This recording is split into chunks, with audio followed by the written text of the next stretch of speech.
Child, listen. What happened at the 2026 Grammys wasn't just a ceremony. It was a massacre. And J. Cole, honey, his career just got buried alive on national television, and he couldn't even show up to his own funeral. Kendrick Lamar walked into that building and walked out with 27 total Grammy wins. 27! That's more than Jay-Z, more than Beyonce at the time, more than anyone in hip-hop history. But here's what's got the internet absolutely losing it. While Kendrick was making history, breaking records that stood for decades, J. Cole was silent. Completely, utterly, devastatingly silent. And y'all, that silence is screaming louder than any diss track ever could. Because the Falloff, the album Cole's been teasing, the album that's supposed to be his big comeback, just became the most tragic, self-fulfilling prophecy in hip-hop history. I mean, the irony is almost too perfect. Almost. Before we dive into this absolute mess, make sure you hit that like button and subscribe to the channel, because what I'm about to break down is gonna have people in their feelings. Trust me, we're about to talk about things the industry doesn't want you connected, so let's make sure this reaches everyone who needs to see it. Hit that subscribe button, loves, because what the mainstream media won't tell you, what the industry gatekeepers are desperately trying to keep quiet, we're about to expose all of it. Let's get into it. Okay, so let's set the stage. Over the past year, we've watched one of the most devastating competitive collapses in hip-hop history. It started with the Drake versus Kendrick battle, which, let's be honest, wasn't even a battle. It was a public execution. Kendrick dropped Not Like Us, and that song didn't just win the beef, y'all, it won 5 Grammys. 5, including Song of the Year and Best Rap Performance. Let that sink in for a second. A diss track, a song specifically created to destroy another artist's career. That song just became one of the most awarded rap songs in Grammy history. The Recording Academy, the same institution that historically ignored hip-hop, that took decades to give rap the respect it deserved, they gave 5 Grammys to a song that calls someone a pedophile. The cultural implications of that alone are insane. But here's where J. Cole enters the picture. See, back when this beef was just starting, Cole dropped 7-Minute Drill, his diss track aimed at Kendrick. And y'all remember what happened next, right? Cole apologized. He literally got on stage at Dreamville Fest and said, quote, "I pray that I'm forgiven for that song." He removed it from streaming. He admitted he didn't want that smoke. Now, at the time, some people tried to frame this as maturity, as Cole being the bigger person. But what we're seeing now, what the Grammys just confirmed, is that Cole's apology wasn't wisdom, it was surrender. He saw what Kendrick was capable of, realized he couldn't compete, and he quit. And honey, the culture never forgets when you quit. So let's talk about what actually happened at these Grammys, because the numbers alone are devastating. Kendrick walked in with 8 nominations. He left with 5 wins. But more importantly, he now has 27 total Grammy wins across his career. That breaks Jay-Z's previous record. Let me repeat that. Kendrick Lamar at this stage of his career has more Grammy wins than Jay-Z, the man who's been in the game since the 90s. But it's not just about the numbers, loves, it's about what he won for. Not Like Us, again, a diss track, won Song of the Year. That's a general field category. That means non-hip-hop voters, people across all genres, looked at that song and said this is the best song of the year. The song where Kendrick calls Drake a colonizer, questions his authenticity, and basically dismantles his entire public persona. That's what the music industry chose to celebrate. And then there's GNX, the album Kendrick dropped with 0 promotion, no rollout, no interviews, nothing. Just dropped it on a random Friday and said, here. That album got nominated, that album is being celebrated, and the strategy behind it is genius. Because what Kendrick proved is that he doesn't need the traditional music industry machine. He doesn't need to play the game everyone else plays. He just creates art and the culture responds. Now here's where it gets interesting. Harvey Mason Jr., the CEO of the Recording Academy, made some very revealing comments about how Grammy voting works. He said, and I quote, "The voting is based on artistic quality, not sales, not streams, not social media followers." Y'all hear that? Artistic quality. What that means is that 70% of Grammy voters, who are current artists that have joined in the last 5 years, looked at Kendrick's work and said, this is art. They looked at what everyone else is doing and said, that's just content. And when you understand that context, when you realize that Kendrick's peers, other artists, are the ones voting for him, the message becomes crystal clear. The people who actually create music believe Kendrick is operating on a different level than everyone else. But wait, because this is where the J. Cole situation goes from bad to catastrophic. If you're getting value from this breakdown, make sure you're subscribed and you've got notifications on because we're about to connect some dots that are gonna blow your mind. See, while Kendrick was collecting these awards, while he was making history on that stage, J. Cole was nowhere. Not in the audience, not on social media congratulating him, not doing interviews, nothing. And y'all, in hip-hop culture, silence speaks volumes. Let's talk about the Falloff. This album has been teased for years now. Cole's been building anticipation, dropping hints, creating this narrative that this is going to be his magnum opus. The title itself, The Falloff, was supposed to be about other people falling off, about Cole watching the game change around him while he stays consistent. But here's the thing, loves. That title has become a curse because what we're watching in real time is J. Cole falling off. Not commercially. I'm not talking about sales or streams. I'm talking about competitive relevance. I'm talking about his position in the culture. I'm talking about his ability to even be mentioned in the same conversation as Kendrick Lamar. Think about the timeline here. Cole drops 7-minute drill, thinks he's entering the ring with Kendrick, then he immediately apologizes and backs out. Then Kendrick goes on to have the most dominant competitive run in modern hip-hop history, destroys Drake so thoroughly that Drake's entire catalog is being re-examined, drops an album with no promotion that still dominates the conversation, and now wins 5 Grammys, including Song of the Year for a diss track. And where's Cole during all of this?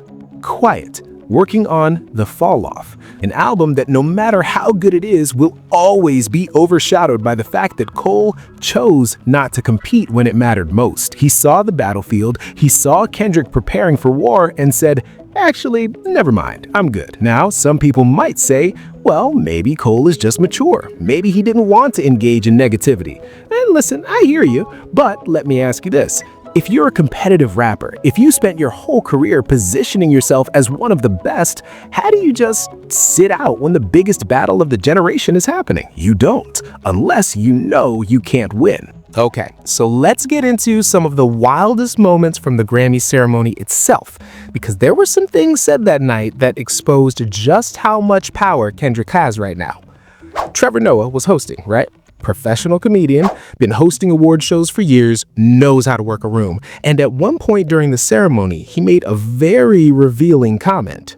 He said, and I'm paraphrasing here, but the sentiment was clear, that he was basically afraid to make jokes about Kendrick. A professional comedian, too scared to make jokes. Now, why would that be? Why would Trevor Noah, who's roasted presidents, who's made a career out of commentary, be hesitant to joke about a rapper? Because everyone in that room, everyone watching, had just witnessed what Kendrick did to Drake.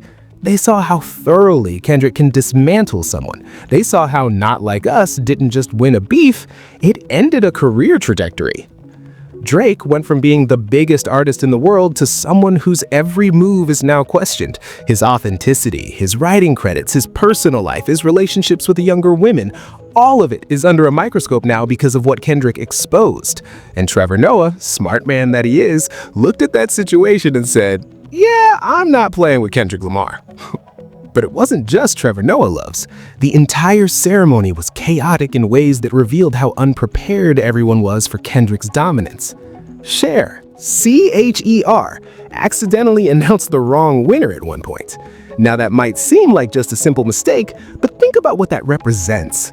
The Grammys are supposed to be this polished, professional production. They've been doing this for decades. But this year, with Kendrick breaking records and reshaping the entire narrative around hip-hop's place in the industry, even legends like Cher were thrown off their game.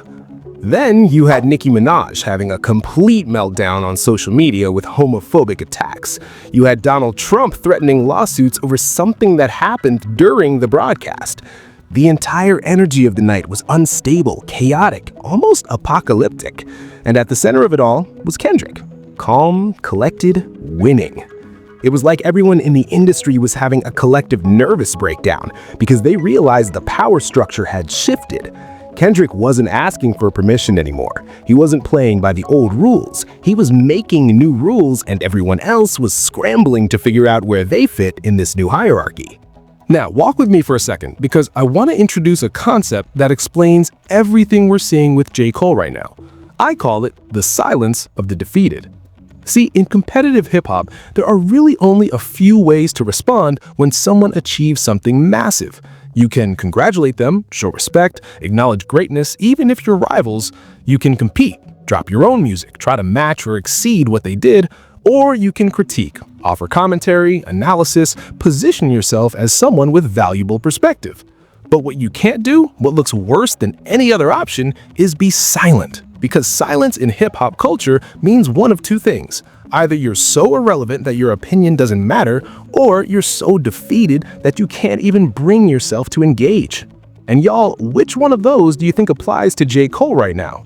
He can't congratulate Kendrick because that would remind everyone that he backed out of competing with him. He can't drop competing music because he already apologized for even trying. He can't offer critique because he surrendered his position as someone who can judge elite-level competition. So what's left? Nothing. Silence. The silence of someone who knows they've been exposed. Let's dig deeper into what's actually happening to J. Cole psychologically, because this is fascinating from a competitive standpoint. Cole built his entire career on a specific image: the thoughtful rapper, the conscious artist, the guy who doesn't need to engage in beef because he's above it. And for years, that worked. It gave him a lane, it gave him an identity. It allowed him to avoid direct competition while still being respected. But then, Kendrick and Drake started their battle, and Cole got pulled in. He couldn't stay on the sidelines because the culture demanded he pick a side. So he dropped 7-Minute Drill, thinking he could dip his toe in, make his statement, and then step back. But what he didn't account for was that once you enter that arena, once you take that shot, you can't just apologize your way out. The culture doesn't work like that. Now he's stuck. He's in what I'm calling a psychological prison of his own making. Every option he has makes him look worse. If he disses Kendrick now, it looks pathetic because he already apologized. It would be like, wait, I thought you didn't want this smoke. Now you want smoke? Make it sense. If he ignores Kendrick's Grammy wins, he looks bitter and weak because everyone knows he's watching. Everyone knows he cares. And the silence just confirms he has nothing to say. If he tries to compete commercially with the Falloff, he's going up against an artist who just dropped GNX with 0 promotion and still dominated. Kendrick proved you don't need rollouts, you don't need marketing campaigns. If the music is great, the culture will respond. Can Cole say the same? And if he tries to compete critically, he's facing an artist who just won 27 Grammys, an artist whose peers, other musicians, other artists, voted for him and said this is the standard. How do you compete with that when you've already admitted you didn't want to compete? But y'all, we haven't even gotten to the most devastating part yet. Because on February 9th, 2026, Kendrick Lamar is headlining Super Bowl LIXX. And you know what song he's performing, right? Not Like Us, the diss track that ended Drake, the song that won 5 Grammys, the song that became a cultural phenomenon. Kendrick is going to perform that song in front of 120 million viewers worldwide. This isn't just a performance, loves. This is a coronation. This is Kendrick taking his victory lap on the biggest stage in the world. And where will J. Cole be? Probably at home, working on the Falloff, watching the man he refused to compete with cement his legacy in front of the entire planet. The irony is suffocating. Think about what this Super Bowl performance represents. It's not just about Drake anymore. It's about Kendrick proving that he owns this era of hip-hop, that he is not just the best rapper, he's the best artist, that he can drop an album with no promotion, win Grammy after Grammy, headline the Super Bowl, and do it all while making it look effortless. And the Falloff, no matter when it drops, no matter how good it is, it will always be remembered as the album that came after the fall already happened, after Cole apologized, after Kendrick dominated, after the power structure shifted and left Cole on the outside looking in. Now, the reactions to all of this have been wild, y'all. Social media has been absolutely losing it since the Grammys. You've got Kendrick fans, obviously, celebrating like they just won the championship, and honestly, they did. This was a complete validation of everything they've been saying for years about Kendrick being on a different level. But then you've got the J. Cole fans, and honey, they are in shambles. You see them in the comments trying to defend him, saying things like, Cole is just focused on his art, or real ones know Cole doesn't need to respond to everything. And listen, I get it. It's hard to watch your favorite artist get exposed like this. But then you've got a third group, the people who are just fascinated by the competitive dynamics of what's happening. These are the folks analyzing every move, every decision, trying to understand how we got here. And what they're realizing is that this isn't just about one Grammy ceremony. This is years of decisions, years of positioning, all coming to a head. One comment I saw that really stuck with me said, Cole is the cautionary tale of what happens when you enter a battle you're not prepared to finish. And honestly, that's exactly what this is. Cole thought he could play both sides, be the conscious rapper who stays above the fray, but also takes shots when he felt like it. But Kendrick showed him that you can't have it both ways. Either you're in the competition or you're not. And once you apologize for being in it, you've made your choice. Now, I've been hearing some things from people in the industry, and y'all, the behind-the-scenes perspective on this is even more revealing. According to sources close to the situation, and take this with whatever grain of salt you want, there's been talk within Cole's camp about how to handle the Falloff release strategy. Because here's the problem. They know the album is going to be compared to everything Kendrick just did. They know the narrative is going to be, can Cole compete with Kendrick? Even though Cole already said he doesn't want to compete. Some insiders are allegedly suggesting Cole should lean into the conscious rap lane even harder, position himself as the alternative to the competitive chaos. Others are saying he should address the Kendrick situation head-on in the music, not as a diss track, but as an explanation. And honestly, both of those strategies sound like damage control, not confidence. There's also been talk about how the Falloff was originally conceptualized versus what it's become. Allegedly, the album was supposed to be about Cole reflecting on the state of hip-hop, watching other artists fall off while he remained consistent. But now it's impossible to hear that title without thinking about Cole's own fall of competitive relevance. The entire narrative has been hijacked by his apology and Kendrick's subsequent dominance. So, let's bring this all together, loves, because we need to be absolutely clear about what just happened. The 2026 Grammys weren't just an award ceremony, they were a declaration. The Recording Academy, hip-hop culture, and the music industry as a whole just told us who the king is, and it's not debatable anymore. It's not subjective. Kendrick Lamar has 27 Grammys. He won Song of the Year for a diss track. He's headlining the Super Bowl. He's broken records that stood for decades. And Cole is silent. Not because he's mature, not because he's above it all, but because he knows. He knows that he exited the competition at the exact moment when it mattered most. He knows that the Falloff, no matter how good it might be, will always be overshadowed by the fact that he fell off before it even dropped. The silence from J. Cole during Kendrick's Grammy massacre says everything the music never could. It says, I can't compete, I won't compete, and I'm hoping everyone forgets I ever tried. So yeah, that's all I got for today, loves. This situation is messy, it's complicated, and honestly, it's kind of sad to watch. Because J. Cole is talented, he's made great music, but in hip-hop, talent isn't enough. You need courage, you need conviction, and you need to be willing to stand on what you say. But what do you think about all of this? Do you think J. Cole can recover from this? Do you think the Falloff can change the narrative? Or is this the moment where we officially recognize that Kendrick Lamar is operating on a level that no one else can reach? Let me know in the comments section below. I read every comment and I want to hear your perspective. If you made it this far, make sure you leave a like on this video and subscribe to the channel. We're going to keep breaking down the real stories in hip-hop, the ones the mainstream media won't touch. Next video, we're going to talk about what Kendrick's Super Bowl performance might include and why it could be the most important hip-hop moment of the decade. You're not going to want to miss that. Until next time, loves, stay informed, stay critical, and remember, in hip-hop, the silence speaks louder than any diss track ever could.